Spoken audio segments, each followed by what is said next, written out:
Apocalipse capítulo 12, versículo 6, o ponto 3, que diz Israel no deserto.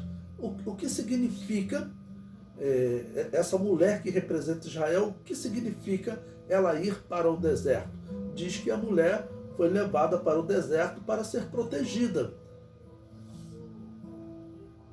O comentário diz: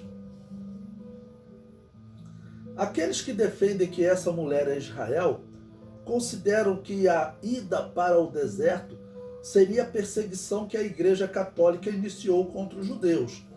Essa foi uma possibilidade que eu retratei quando nós começamos esse capítulo. Então, vamos falar um pouquinho dessa relação da Igreja Católica com os judeus, né?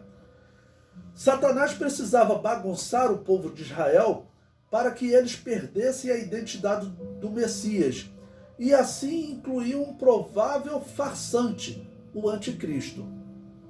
Ou seja, provavelmente o anticristo ele vai se apresentar como descendente de Davi. Ele talvez seja um farsante, mas não é impossível também que ele seja um descendente de Davi, só que não tem direito ao trono.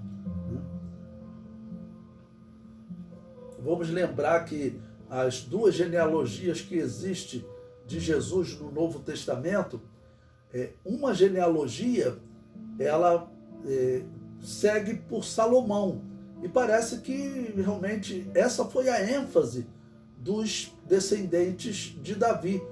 Eles sempre olharem por Salomão e pelos filhos de Salomão e assim por diante. Ou seja, os reis que se assentaram no trono. Só tem um problema. Jeremias profetizou que os descendentes de Salomão, né, através de um homem chamado Jeconias, eles não poderiam se assentar mais no trono. Eles perderam esse direito. E Jesus não é descendente de Jeconias. Jesus não é descendente de Salomão. Pela genealogia de Lucas, nós vemos que Jesus ele é descendente do irmão de Salomão. Então Jesus ele não é descendente de Jeconias. Então Jesus, como descendente do irmão de Salomão chamado Natã, Jesus tem direito ao trono. O comentário prossegue.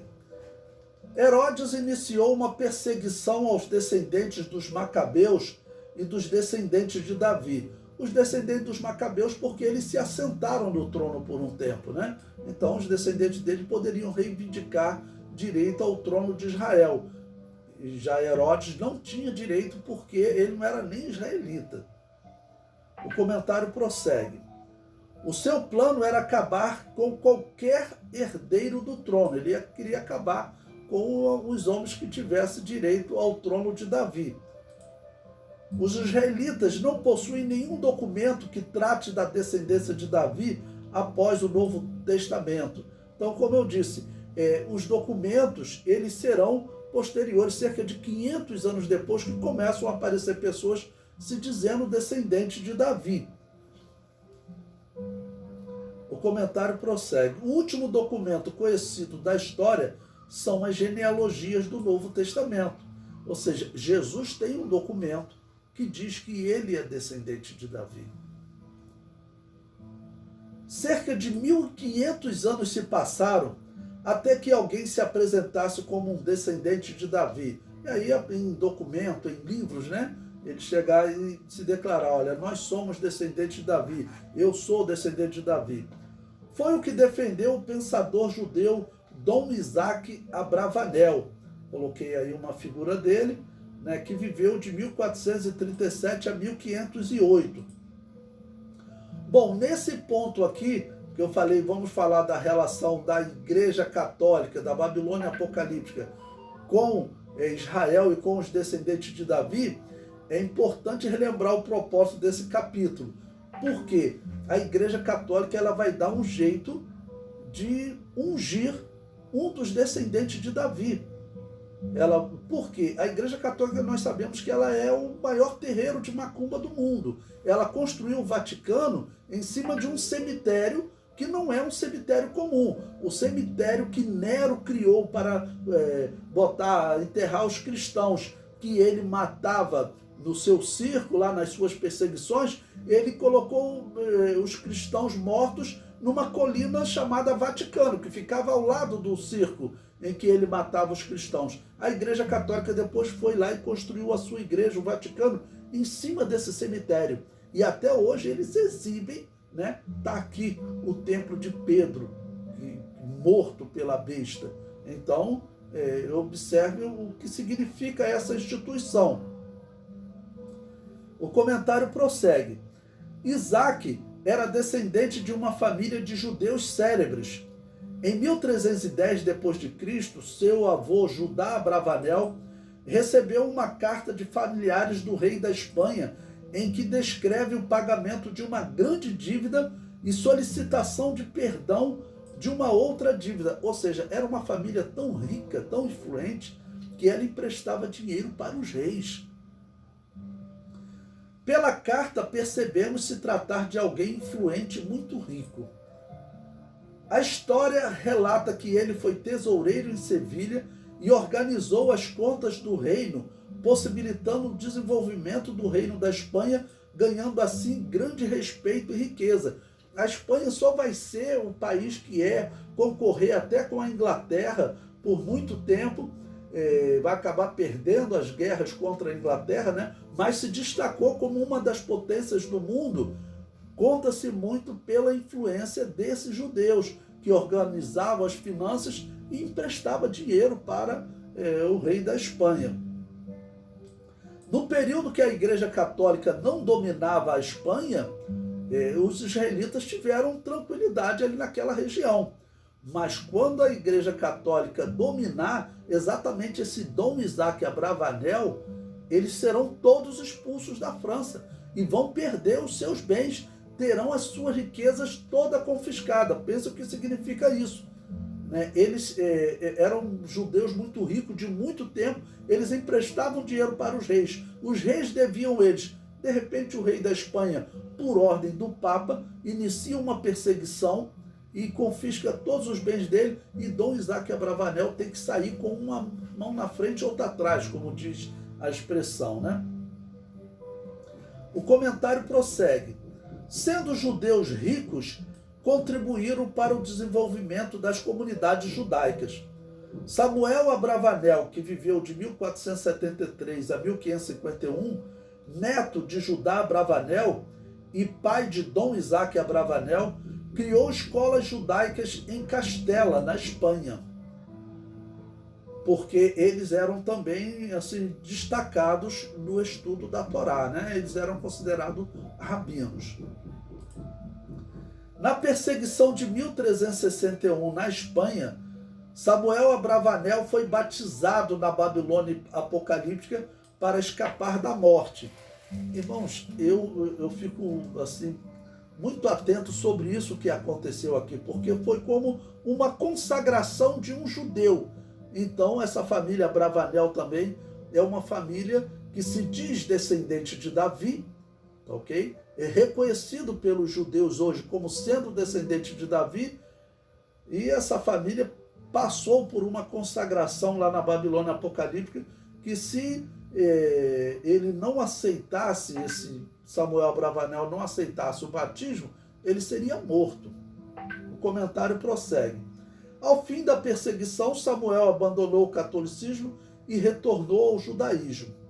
O nome Abravanel significa Pai, Sacerdote e Deus. Esse é o significado do nome Abravanel, que é um significado também bem estranho, né? O termo pai, ele não é muito usado na Bíblia entre os cristãos, porque essa expressão é muito usada no Espiritismo. O próprio Jesus falou: a ninguém chameis pai na terra, tá ok? Mas a Babilônia apocalíptica adotou essa expressão do Espiritismo, né? Chamando também de padres os pais, tá ok? E aí, sacerdote, que é um termo geral, e Deus. Então, Abravanel tem esse significado. O comentário prossegue. É fato que as principais cidades da Espanha foram fundadas por navegadores fenícios. É fato também que Salomão, o homem mais rico do mundo, fez muito comércio com os fenícios. Não é impossível que Salomão tenha enviado irmãos, sobrinhos ou filhos para povoar regiões distantes, né? Que Salomão, por ser muito rico, ele poderia financiar viagens dos fenícios. E realmente o Antigo Testamento diz que ele financiava até uma terra que tinha um ouro muito especial, que alguns supõem ser até o Brasil. Alguns supõem que Salomão teria enviado navios fenícios, pagado, né, viagens, e que eles teriam vindo até o Brasil, que seria chamado lá de terra de Ofir. E o Antigo Testamento elogia o ouro de Ofir que traziam a Salomão. Na região da Espanha, tem diversas cidades, se vocês pesquisarem na internet, que foram fundadas por fenícios, que os fenícios, fazendo comércio com os povos que viviam naquela região, que eram celtas, né, povos bárbaros, os fenícios faziam comércio com eles e eles criavam portos. Esses portos, como os fenícios eram muito ricos, muitas pessoas iam para lá fazer comércio e começavam a surgir cidades em volta dos portos fenícios. Okay? Essas cidades, então, não é impossível, como eu coloquei, e alguns judeus acreditam mesmo que, segundo a história, Salomão teria enviado descendentes seus para fundar comunidades nessas regiões.